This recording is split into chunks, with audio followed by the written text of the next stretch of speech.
Ayer, Fabiana, recibimos aquí en los estudios a un legislador que tiene justamente un proyecto presentado hace ya como un año, creo que hay dos, nos decía en la Cámara de Diputados, para derogar la figura del avenimiento del Código Penal. ¿Ustedes están de acuerdo? ¿Creen que con esto bastaría? ¿Esto ayudaría? Hablábamos también con él de la actitud que ha tenido el juez en torno a esto. Hernán le mencionaba esta entrevista que decíamos de Carla y le decía, bueno, pero la justicia no podía hacer nada con esa entrevista. La justicia podría haber tomado... ¿Hubo algo de Carla que desoyó la justicia? Y en relación a la figura del avenimiento te pregunto tu opinión.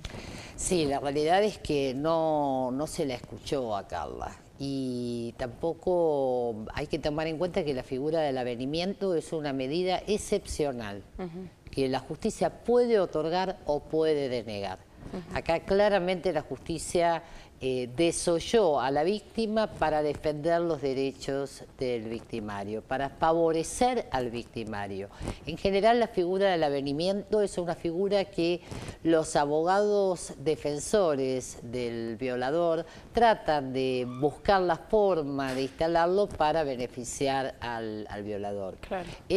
La figura del avenimiento es una figura inmoral, es atroz, desde el punto de vista político, desde el punto de vista jurídico, desde el punto de vista de los derechos humanos.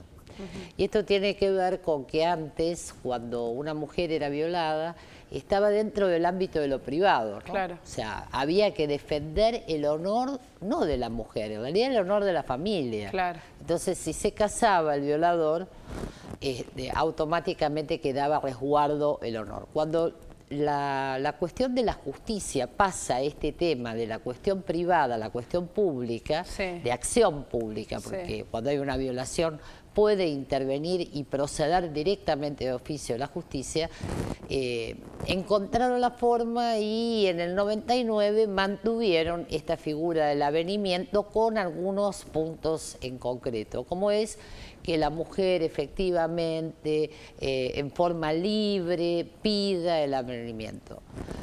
Ninguna mujer, ninguna víctima en forma libre, después de haber sido violada en mayo de este año, donde ella manifiesta claramente el terror, el miedo que tiene. No está libre esa mujer. Claro. No está libre. No tuvo asistencia psicológica, no tuvo una asistencia jurídica realmente. Tampoco al haberse casado, ¿no? Digo, ¿cómo? Tampoco, porque ella se casó en octubre, digamos, no es que estaba casada de antes. Además, ella se había querido separar. ¿Hay alguna relación entre cómo son los casos en los lugares más urbanos que en los lugares más alejados? ¿Ustedes reciben denuncias desde el interior también? La gente, por ejemplo, el vecino, cuando sabe que en la casa de al lado, porque escucha, porque la ve salir a la mujer golpeada, marcada, no sé, por lo que fuera, sabe que hay una situación de violencia, ¿reciben ustedes ese tipo de denuncias o la gente todavía tiene esto de, bueno, cada cual dentro de su casa hace lo que le parece, no me meto? Y la gente todavía lamentablemente piensa que la violencia es una cuestión de la pareja de la cual no hay que meterse. Y lamentablemente es todo lo contrario. Y también hay muchas veces que quizás llega la denuncia, pero lo que termina pasando es que, bueno, a la persona después cuando le llega esa denuncia dice, no, yo nada que ver, es una cuestión de mi pareja y nada más, no es para tanto. También puede llegar a pasar eso, que la mujer, como esto que hablamos recién, no está libre de verdad para decir. Claro. Tendría que ser alguien de oficio, porque muchas veces esa mujer tiene miedo porque justamente está sometida. Claro, en realidad ahora con la nueva ley de violencia, cualquiera de nosotros puede denunciar un hecho de violencia. El tema es qué es lo que pasa con esa víctima, y a esa víctima lo que tenemos que hacer es fortalecerla para que realmente pueda reconocer el vínculo de violencia en el cual se encuentra y cuáles son los caminos para salir de ese vínculo de violencia. Llega un momento donde en ese vínculo se va naturalizando la violencia, se va incorporando como algo que no se puede resolver, como que bueno, mezcla de culpa, miedo, imposibilidad de moverse, el aislamiento en el cual queda encerrada esta mujer, porque muchas veces la gente misma la va a juzgar, ¿no? Claro. O sea, después de un episodio de violencia extrema, la gente dice, bueno, pero al día siguiente estaban como si nada. Y en vez de apoyar a esa mujer y decir, sabemos lo que te está pasando, contá con nosotros, en qué te podemos ayudar, la terminamos juzgando a la víctima, que es lo que pasa en los femicidios habitualmente. Nos detenemos más en investigar el por qué ella aceptó el avenimiento que decir, ella es una víctima. Analicemos todo el entorno que pasó para que esa situación llegara a un femicidio. Te preguntaba qué pasa en el interior del país, Fabiana. En el interior del país es exactamente igual que en los lugares, tanto la parte rural como la parte de las grandes ciudades. Es lo mismo. Y las denuncias que ustedes reciben es igual. Atraviesa todas las clases sociales, la violencia de género. Y digo, y en los lugares rurales o más alejados de los centros urbanos, ¿de ellos ustedes reciben tantas denuncias como de los lugares más urbanos? Digo, ¿la información llega igual? No, porque en los lugares urbanos hay, digamos, en los lugares rurales lo que pasa es que hay menos información. Claro. Claro. Esa sí es la diferencia. Por eso hay digo, a eso acceso. apunta. Mi pregunta no apuntaba a una cuestión de clase social, porque imagino que debe ser tanto en las clases más altas como en las clases más bajas, ¿no? Y más a la difusión, si la persona quizás que vive o que en una siente zona rural más se miedo, acerca a un tal vez, medio a denunciarlo, o se acerca a hacer una denuncia en una comisaría, temor, ¿no?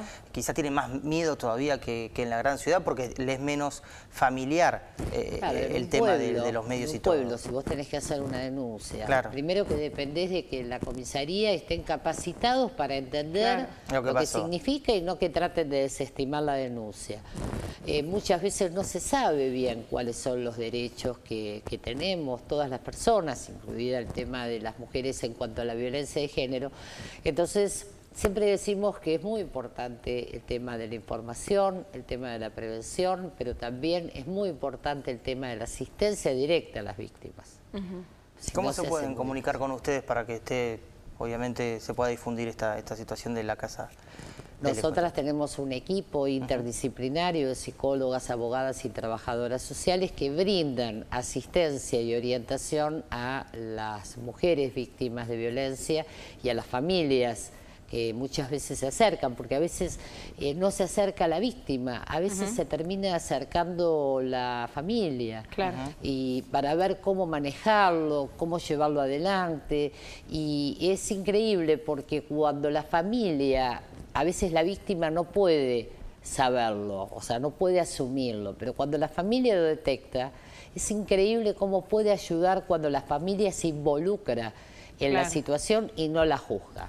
Claro. Decinos, por favor, Fabiana, la página web, el teléfono de la Casa del Encuentro, como para... Bueno, el teléfono de la Casa del Encuentro es 011-4982-2550 y la página web es www.lacasadelencuentro.org. ¿Crees que hay políticas de Estado suficientes en esta materia? ¿Falta todavía mucho por hacer en relación a las decisiones políticas que se tienen que tomar para esto? Se ha avanzado, pero falta mucho. Por ejemplo, la incorporación de la figura de femicidios, la derogación del avenimiento, la pérdida automática de la patria potestad del femicida, que muchas veces se queda con el hijo. Exactamente. Y hay algo muy importante que creemos que es necesario y que va a tener que salir por ley, que es una asignación temporal económica para la mujer víctima de violencia. Ayer también lo hablaba el legislador porque le crea tiene tal dependencia que en realidad tampoco se puede, entre comillas, independizar de esa persona y lo necesita para vivir y entonces se termina quedando por eso pese a la violencia que rige sobre ella. Exacto, sí, Gustavo Ferrari tiene un proyecto presentado en función de eso y bueno, y además hay algo que es fundamental.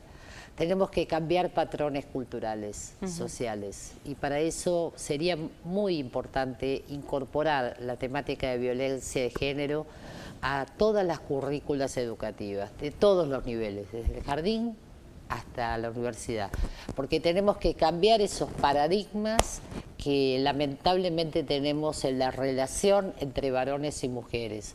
¿Qué es ser varón hoy en esta sociedad? ¿Qué es ser mujer hoy en esta sociedad donde los dos tenemos que tener los mismos derechos, las mismas obligaciones y fundamentalmente los dos tenemos derecho a vivir una vida libre de violencia?